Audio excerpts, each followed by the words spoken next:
Iowa Territory, 1856. While neighboring homesteaders rushed to build standard 16 by 20-foot rectangular cabins before winter, Norwegian immigrant Lars Nilsen was still raising walls in late September, walls arranged in 8 equal sides like a stop sign. His neighbors called it wasteful. They called him a fool. He spent twice as long notching corners at odd angles, built with 12-inch logs instead of 8, and positioned his stove in the center rather than against the wall like everyone else. They finished their cabins in 3 weeks using proven designs from Ohio and Kentucky.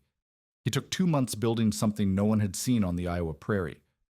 Then December arrived. Snow 3 feet deep, drifts over 10 feet, temperatures 20 degrees below zero for weeks. The winter of 1856 became known as the most severe Iowa had ever recorded. Standard rectangular cabins bled heat through their long walls and distant cold corners. Families burned through cord after cord of precious firewood, 18 cords gone by February, children sleeping in shifts to tend the fires. But that fool's Octagon cabin? It stayed warm enough to work without gloves while burning less than half the wood. What did he understand about heat loss, wall surface, and thermal efficiency that every other settler missed? And how did his stop sign house become the difference between freezing and surviving when the harshest winter in Iowa's history put every building design to the ultimate test? If you value stories of practical wisdom that stood the test of time, make sure to subscribe. We've got more documented accounts worth remembering. Comment your city and state. We love reading where these stories reach. The wind cut across the Iowa prairie like a blade, carrying snow that had fallen without pause for 3 days. By January 15, 1857, drifts reached 12 feet against the north walls of the scattered homesteads, and the temperature had not climbed above zero in 2 weeks. Under a pale winter sun, 3 men worked their axes against a dwindling woodpile, their breath forming ice crystals that fell to the snow at their feet. Each swing sent chips flying from oak and hickory logs that had once towered in neat rows 16 feet high and stretching 40 feet along the cabin walls. Now, barely 5 cords remained of what had been 18 cords stacked that October. Elias Turner paused to wipe frost from his beard, squinting through the smoke that poured from his cabin's stone chimney. The rectangular log structure behind him measured 16 feet by 20 feet, built with 8-inch oak logs in the proven single-pen style he had learned in Ohio. His wife kept the fire roaring day and night, yet ice still formed on the water bucket 3 feet from the hearth. The interior walls sweated and froze, creating a glaze that caught the firelight like dirty glass. At this rate of consumption, nearly a cord every 6 days, his woodpile would be bare ground before March, and Iowa winters often stretched into April. His neighbor, Knut Halvorsen, fared no better. The Norwegian had followed American building practices despite his father's stories of tight-chinked log houses back home. His cabin, nearly identical to Turner's, burned through wood at the same desperate pace. Both men had learned the bitter mathematics of frontier heating: insufficient wall thickness, drafty corner joints, and exterior chimneys that bled heat up stone flues, rather than radiating it into the living space. Their rectangular floor plans, stretching 20 feet from hearth to far wall, created cold zones where children woke with frost on their blankets. A quarter-mile across the snow-covered section, Lars Nilsen's cabin presented a different silhouette entirely. 8 walls arranged in a perfect octagon rose from a foundation that measured 24 feet across the flats, creating 450 square feet of interior space within a perimeter of just 75 feet. While his neighbor's chimneys belched thick columns of smoke, his cast-iron stovepipe released a thin, steady stream that dissipated quickly in the wind. The mathematical advantage was stark. His octagon contained nearly 40% more floor area than Turner's rectangle, while exposing 20% less wall surface to the killing cold. The difference showed most clearly in the woodpiles. Nielsen had entered winter with 14 cords, slightly less than his neighbor's original stacks. Yet after 7 weeks of the hardest cold Iowa had ever recorded, 10 cords still lay neatly ranked under their bark covering. His family had burned just 4 cords to maintain interior temperatures that kept ink liquid and wash water unfrozen.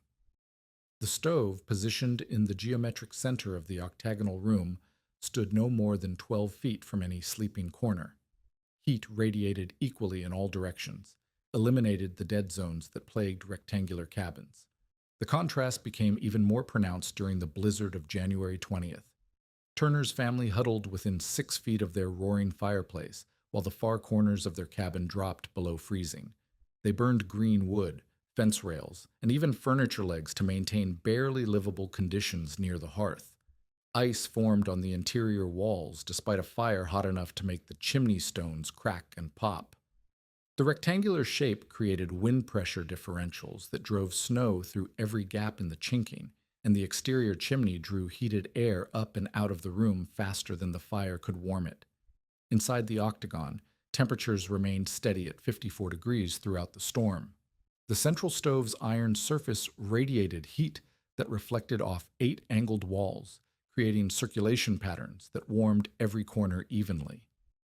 Nielsen had calculated the geometry carefully from Fowler's book, An Octagon with a Given. Perimeter enclosed more area than any other shape except a circle, while its 8 short walls eliminated the long, cold surfaces that bled heat from rectangular rooms. The compact design meant no point in the cabin lay more than 14 feet from the heat source. The fuel efficiency came from pure physics. Heat loss through walls increased with surface area, and Nielsen's octagon presented significantly less wall to the bitter wind. His neighbors' rectangular cabins, with their 88 to 90 feet of exterior perimeter, hemorrhaged warmth through every linear foot of log wall, clay chinking, and corner joint. The octagon's reduced perimeter meant proportionally less heat loss for every degree of temperature difference between inside and outside air. Construction details amplified the advantage. Where Turner and Halverson had used 8-inch logs with hasty chinking, Nielsen had hewn 12-inch oak timbers and packed every gap with clay, straw, and cattle hair mixed to a consistent mortar. His modified saddle notches, cut to accommodate the octagon's 135-degree corner angles, fit tighter than conventional 90-degree joints. The angled walls shed wind rather than catching it, reducing infiltration through cracks and joints. By month's end, the social dynamics of the settlement had shifted as quietly as snow drifting against cabin walls. Turner, who had loudly proclaimed the octagon a waste of time and lumber, found himself studying its smoke output and wondering how Nielsen maintained comfortable temperatures on half the fuel consumption. Halverson, burning his last seasoned oak, began asking technical questions about stove placement and wall angles. The mockery had stopped when the thermometer hit 30 below and stayed there for a week. Survival trumped convention when families faced the choice between freezing and burning their furniture. The octagon stood as proof that frontier wisdom could be wrong.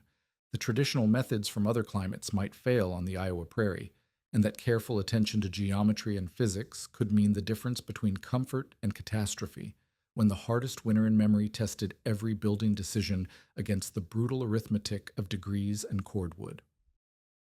Spring 1855 brought land office clerks and surveyor chains to the rolling prairie of central Iowa, where Norwegian families followed railroad promotion pamphlets promising fertile soil and timber along the creek bottoms. Lars Nilsson arrived in May with a worn copy of Orson Fowler's A Home for All tucked in his wagon alongside his broadaxe and iron wedges. While other homesteaders immediately began felling trees for standard rectangular cabins, Nilsson spent his first week walking his 160-acre claim with a surveyor's chain, measuring out 8 equal sides of 30 feet each around a gentle rise that caught morning sun and turned its back to the prevailing northwest wind. The geometry puzzled his neighbors from the start. Elias Turner, busy notching logs for his own 16 by 20-foot cabin, watched Nilsson drive stakes in what looked like a stop sign pattern and shook his head. Turner had built 3 cabins in Ohio using proven methods passed down from his grandfather, single-pen rectangles with gable-end chimneys and doors facing south. The corners joined at 90 degrees, the roof pitched simply from ridge to eave, and every dimension followed standard lumber lengths. 16-foot logs made 20-foot buildings with minimal waste. Nielsen's octagon demanded different mathematics entirely.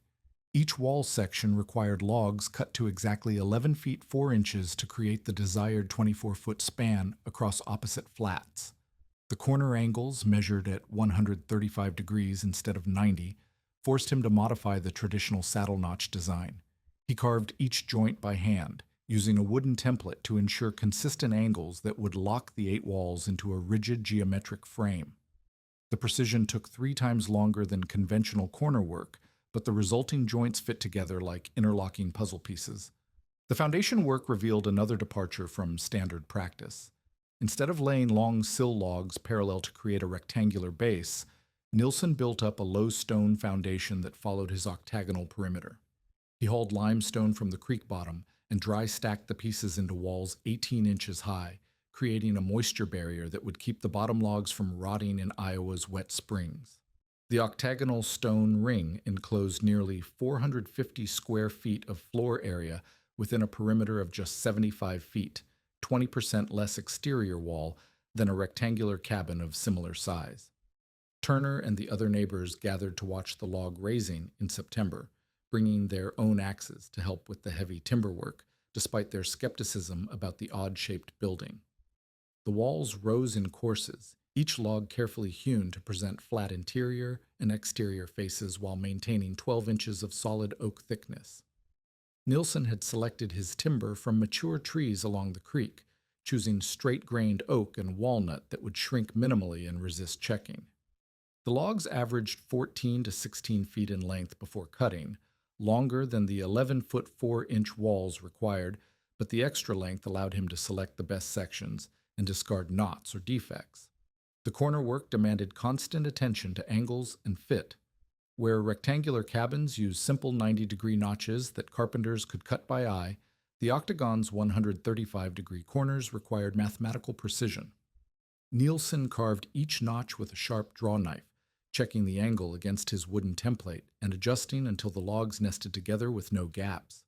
The angled walls would shed wind and rain more effectively than flat surfaces, but only if the joints remained tight enough to prevent infiltration. By October, the octagonal walls stood 8 feet high, ready for the plate logs that would support the roof structure. Nilsson had designed a simple shed roof that sloped from a central peak to all 8 walls, eliminating the complex hip and valley construction that a conventional octagonal roof would require. The central peak would accommodate his stovepipe, allowing heated exhaust to rise straight up through the geometric center of the building, where it could radiate maximum warmth into the living space. The chinking process revealed the advantages of the octagon's reduced perimeter. Turner's rectangular cabin required 90 feet of chinking between logs, a tedious job of mixing clay, straw, and cattle hair into mortar that would seal every gap against wind and moisture. Nilsson's octagon needed only 75 feet of chinking work, a 20% reduction in the most time-consuming aspect of log construction. He mixed his mortar carefully, adding chopped straw for tensile strength and cattle hair to prevent cracking as the clay dried and shrank. The interior layout took advantage of the octagon's unique geometry. Nilsson positioned his cast iron box stove in the exact center of the room, where it would stand no more than 12 feet from any wall. The stovepipe rose vertically through the roof peak, passing 8 feet through the heated interior space before exiting to the outside air.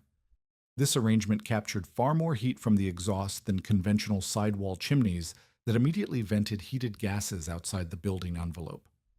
Floor installation followed frontier standards, but benefited from the octagon's compact shape. Nilsson laid puncheon planks, hewn timbers split flat on one side, over the stone foundation, creating a solid wooden floor that would stay dry and resist rot. The octagonal perimeter required some custom fitting at the corners, but the reduced wall area meant less total floor space to cover with expensive hewn lumber. He packed straw and clay beneath the floor planks to block drafts from the foundation level. Window placement followed practical considerations rather than architectural symmetry. 2 windows faced south and southeast to capture winter sun, while the remaining 6 walls remained solid to minimize heat loss. Each window opening was fitted with oiled paper stretched over wooden frames. Glass remained too expensive for most frontier cabins. The reduced window area compared to rectangular cabins with their longer wall sections helped conserve heat while still providing adequate daylight for indoor work during short winter days. The completed Octagon represented a synthesis of Norwegian building traditions, American frontier practicality, and Fowler's theoretical geometry. Its thick walls, tight construction, and reduced exterior surface area promised significant advantages in fuel efficiency. But the true test would come when Iowa winter winds drove temperatures far below zero and wood became the difference between survival and catastrophe. December 1st, 1856, brought the first real test of every building decision made during the construction season. Snow began falling before dawn and continued for 72 hours straight, accumulating 3 feet on the level with drifts reaching 12 feet against the north walls of the scattered homesteads. The mercury thermometer that Reverend Josiah Hale had brought from Burlington registered 22 degrees below zero on the morning of December 4th, and the temperature would not climb above zero for the next 11 days. Elias Turner's rectangular cabin became a study in the brutal mathematics of heat loss. His exterior stone chimney, built against the north wall in the traditional Kentucky style, drew heated air up and out of the building faster than his fireplace could warm it.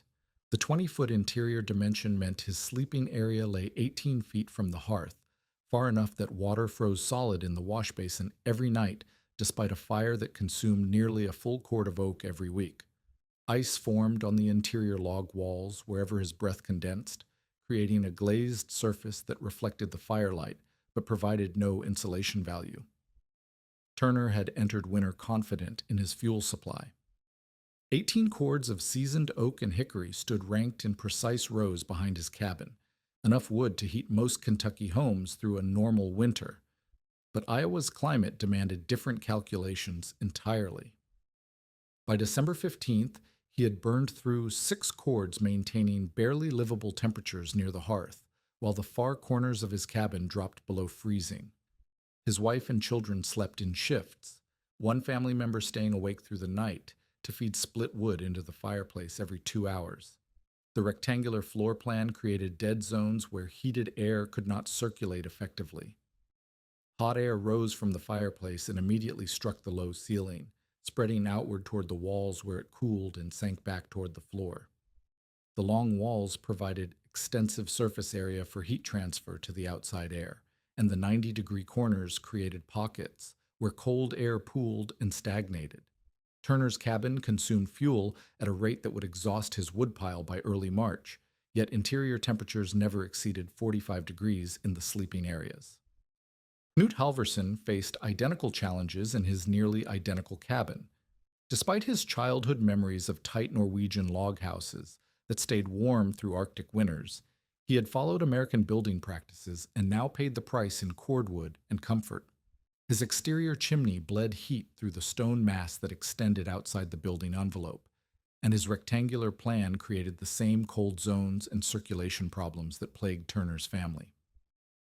Both men found themselves burning green wood, fence rails, and even furniture to maintain minimal heating when their seasoned oak ran low. The contrast at Nilsson's Octagon became apparent to anyone who ventured outside during the worst cold snaps.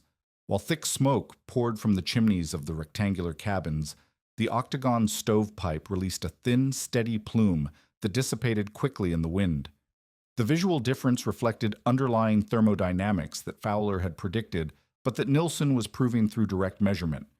His family maintained interior temperatures of 54 to 56 degrees throughout the December cold snap, while burning less than 3 cords of wood. The Octagon's advantages compounded during the extended freeze. Its reduced perimeter meant 20% less wall surface through which heat could escape, but the benefits extended beyond simple geometry. The 8 angled walls created air circulation patterns that distributed heated air more evenly than rectangular rooms. Hot air rising from the central stove struck the angled ceiling and deflected toward all 8 walls simultaneously, eliminating the dead corners that plagued rectangular cabins. No sleeping area lay more than 14 feet from the heat source, and most bedding was positioned within 10 feet of the iron stove. The central stove placement captured heat that conventional chimney designs wasted. Turner and Halvorsen's exterior chimneys immediately vented heated combustion gases outside the building envelope, losing potential thermal energy that could have warmed interior air. Nielsen's stovepipe rose 8 feet through the heated living space before exiting through the roof peak, transferring additional heat from the exhaust gases into the room. The iron pipe surface radiated warmth throughout its interior length, effectively functioning as an extended heat exchanger. Fuel consumption measurements revealed the Octagon's efficiency in concrete terms. By Christmas Day, Turner had burned 8 cords, maintaining marginal interior temperatures, while Nielsen had consumed just 3.5 cords for superior comfort levels. The difference represented more than mere fuel economy. It meant survival margin when January temperatures would drop even lower and wood supplies became critical. Halvorsen, tracking his own consumption against both neighbors, found his fuel use nearly matched Turner's despite his attempts to bank fires and conserve oak. The social dynamics of the settlement shifted as the cold persisted through the holiday season. Turner's earlier mockery of the stop sign house gave way to practical questions about stove placement and wall thickness. When he visited the Octagon to borrow tools, he noted that the interior felt comfortable enough for shirt sleeve work, while his own cabin required multiple layers and constant proximity to the fire.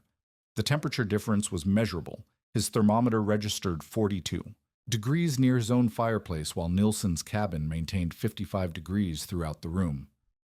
Wind patterns around the different building shapes became apparent during blizzard conditions. Turner's rectangular cabin presented long, flat walls to the prevailing northwest wind, creating pressure zones that drove snow and cold air into every gap in the chinking.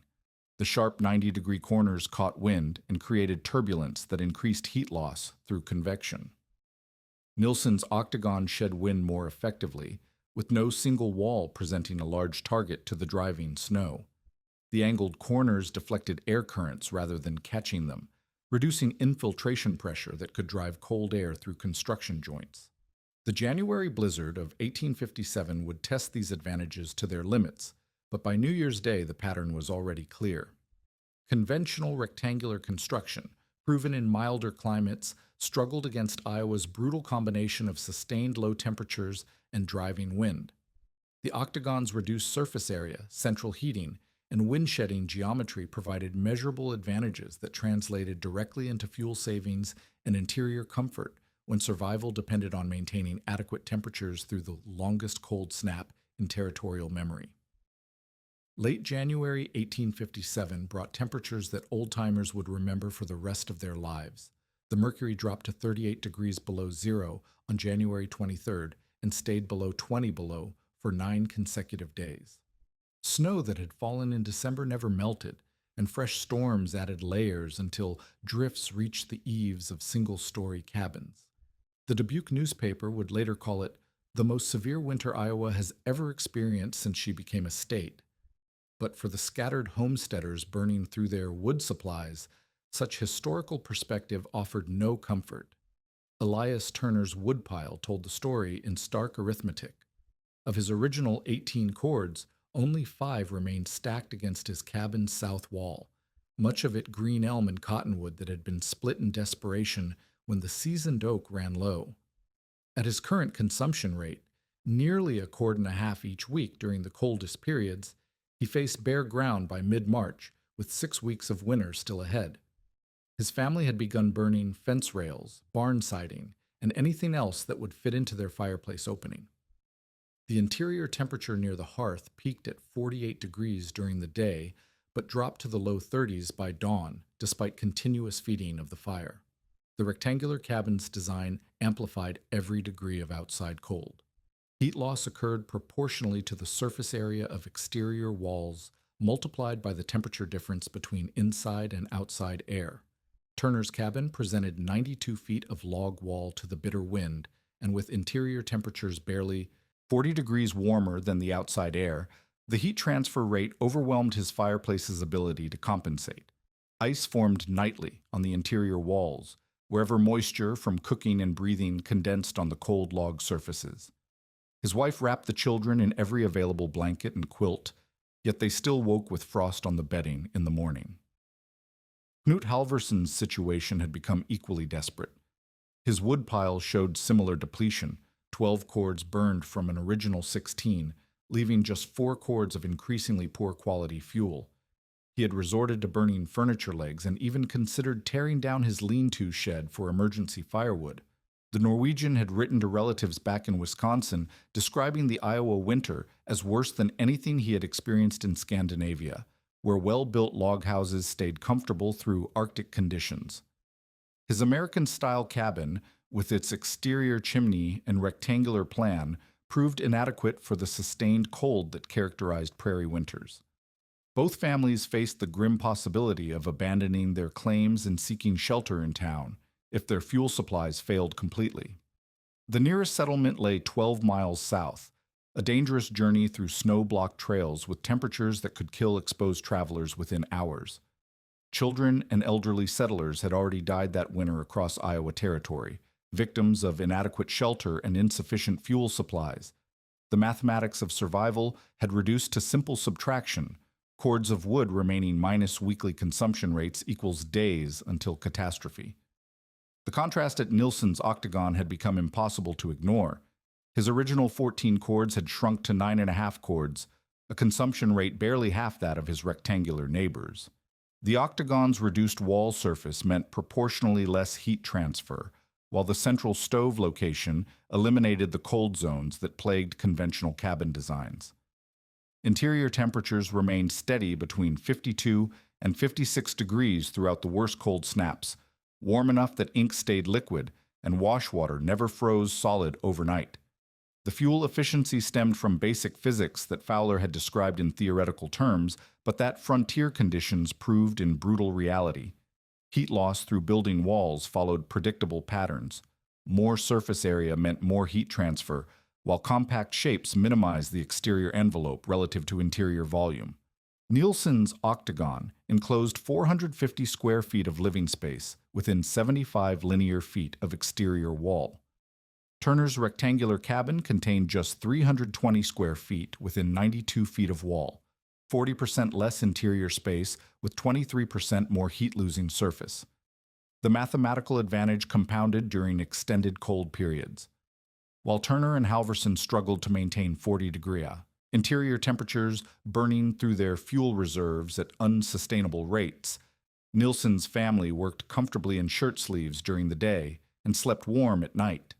His stove required feeding every 4 to 6 hours rather than continuously, and the central iron surface radiated heat that reflected off 8 angled walls to warm every corner of the room evenly.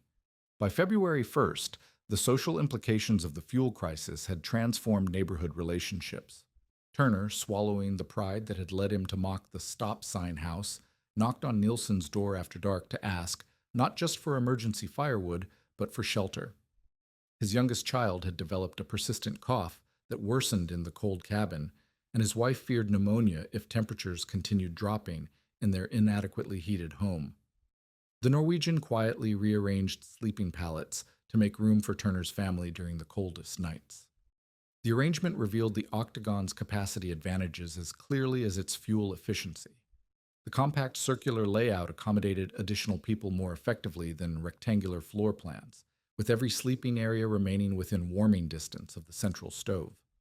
Turner's family, accustomed to huddling within 6 feet of their fireplace, found they could sleep comfortably anywhere in the Octagon's interior. The even heat distribution eliminated the harsh temperature gradients that made rectangular cabins nearly uninhabitable during extreme cold. Halverson soon followed Turner's example, bringing his own family for shelter when his remaining fuel dropped below 2 cords. The Octagon housed 3 families without overcrowding, its 450 square feet of floor space comparable to the combined area of 2 single-pen cabins, but heated as efficiently as a single room. The central stove, burning seasoned oak at a measured rate, maintained comfortable temperatures for 12 people while consuming less fuel than either rectangular cabin had required for single families. The crisis had stripped away social pretensions and reduced survival to mathematical certainties: surface area, heat loss, fuel consumption, and interior temperature. Nielsen's Octagon succeeded where conventional designs failed not through luck or accident, but through the application of geometric principles that indigenous builders had understood for centuries and that Orson Fowler had quantified in his architectural treatise. The fool's cabin had become a lifeline when Iowa winter tested every construction decision against the unforgiving arithmetic of degrees and cordwood. The spring thaw of 1857 revealed the stark arithmetic of winter survival across the Iowa countryside. Where Elias Turner's woodpile had once stood, only bare ground and scattered bark chips remained. He had burned every stick of his original 18 cords, plus fence rails, barn siding, and furniture to make it through March. His rectangular cabin bore scars from the desperate fuel shortage, gaps in the interior wall where he had pried out chinking to burn as emergency kindling, and axe marks on floor joists where he had considered cutting them for firewood during the final bitter week of winter. Knut Halverson's situation mirrored Turner's desperation. His original 16 cords had vanished entirely by early March, forcing him to dismantle his tool shed and burn the lumber board by board. Both men emerged from winter with buildings damaged by their own survival efforts, and no reserve fuel for the following season. They would spend the summer cutting, splitting, and stacking 20-plus cords each, hoping to avoid another catastrophic shortfall when cold weather returned. At Nilsson's Octagon, 4 cords of seasoned oak still lay neatly ranked under their bark covering. The visual contrast told the complete story of that winter's test. 2 desperate families who had nearly frozen despite consuming every available fuel source, and 1 comfortable household that retained enough wood to heat through another month of cold weather. The difference represented more than mere efficiency. It demonstrated the life and death importance of building design decisions that most frontier settlers made based on tradition rather than thermodynamic principles. The numbers spoke with mathematical clarity. Turner's cabin, with its 92 linear feet of exterior wall, had required approximately 23 cords of fuel to maintain barely habitable interior temperatures. Nilsson's Octagon, with 75 linear feet of wall surface, consumed just 10 cords for superior comfort levels throughout the same period. The fuel savings exceeded 50%, while providing more livable space and better temperature control. The Octagon had proven Fowler's theoretical claims through the most rigorous testing possible, survival conditions that killed inadequately sheltered families across the territory. Turner's conversion from skeptic to student began before the snow melted completely. He appeared at Nilsson's door in early April with a surveyor's chain and notebook, asking permission to measure the Octagon's dimensions and angles. The same man who had mocked the stop sign house now carefully recorded the 11-foot 4-inch wall lengths, the 135-degree corner angles, and the central stove placement that had made the difference between comfort and catastrophe. His questions focused on practical details, the modified saddle notches, the chinking mixture, the stovepipe routing that captured exhaust heat. The technical discussions that followed attracted other neighbors dealing with their own fuel shortage aftermath. Samuel Wickham, whose double-pen cabin had consumed 26 cords while still freezing his family, listened intently as Nilsson explained the heat loss principles underlying the Octagon's efficiency. The compact shape minimized exterior surface area relative to interior volume, while the central heating eliminated the dead zones that plagued rectangular floor plans. These were not abstract theories, but proven facts demonstrated through months of measured fuel consumption under identical weather conditions. Halverson began planning modifications to his existing cabin based on the Octagon's lessons. Unable to completely rebuild, he focused on reducing heat loss through improved chinking, relocating his stove toward the center of the room, and adding interior partitions to create smaller, more easily heated spaces. The Norwegian understood from childhood experience that European log construction emphasized thickness, tightness, and compact layouts, but he had abandoned these principles when following American building practices. The brutal winter had taught him that Iowa's climate demanded traditional cold weather construction methods. Word of the Octagon's performance spread through the county's Norwegian settlement network with the efficiency of any life-saving innovation. Church gatherings and community work bees became venues for technical discussions about wall angles, stove placement, and fuel consumption rates. Reverend Hale, who had originally introduced Fowler's book to the community, found himself fielding requests for additional copies from families planning construction projects. The theoretical had become urgently practical when survival depended on building decisions. Anna Nielsen, just 8 years old during the hard winter, would later recall the steady stream of visitors who came to examine her father's cabin design. Men arrived with measuring tools and notebooks, sketching the corner joints and questioning every construction detail. Women compared the Octagon's even temperatures and draft-free corners to their own rectangular homes, where children slept in coats and indoor water froze nightly. The social dynamics had reversed completely. The mocked innovator had become the sought-after expert whose methods other families hoped to adopt. The first direct copy appeared that summer when Halverson's brother Eric built an octagonal cabin on his claim 15 miles north. Eric had spent 2 winters in a conventional rectangular cabin and understood the fuel consumption problems firsthand. His octagon followed Nielsen's proportions exactly. 24 feet across the flats, 12-inch logs, central stove placement, and careful attention to corner joint tightness. The construction required longer than rectangular methods, but promised fuel savings that would justify the extra effort within a single heating season. By autumn 1857, 3 octagonal cabins dotted the county landscape, with 2 more under construction before winter arrived. Each builder adapted the basic design to local conditions and personal preferences. Some used slightly different angles, others experimented with wall heights or interior layouts, but all shared the fundamental principles that Nielsen had proven during the hard winter. Reduced exterior surface area, central heating, and tight construction became standard features rather than experimental oddities. The transformation reflected a broader shift in frontier building practices as settlers learned to adapt European and Eastern American methods to prairie conditions. The Iowa climate demanded different solutions than Kentucky or Ohio had required, and indigenous building wisdom offered proven alternatives to conventional rectangular construction. The octagon represented a synthesis of Scandinavian log work, Native American geometric understanding, and modern architectural theory, validated through the most severe testing conditions the territory had experienced. The legacy extended beyond immediate fuel savings to influence an entire generation of prairie builders who understood that survival sometimes required abandoning familiar methods for unfamiliar but proven alternatives. The stop sign house had demonstrated that traditional wisdom could be wrong, that careful observation of natural principles could save lives, and that the difference between comfort and catastrophe often lay in seemingly minor construction decisions made months before the test arrived.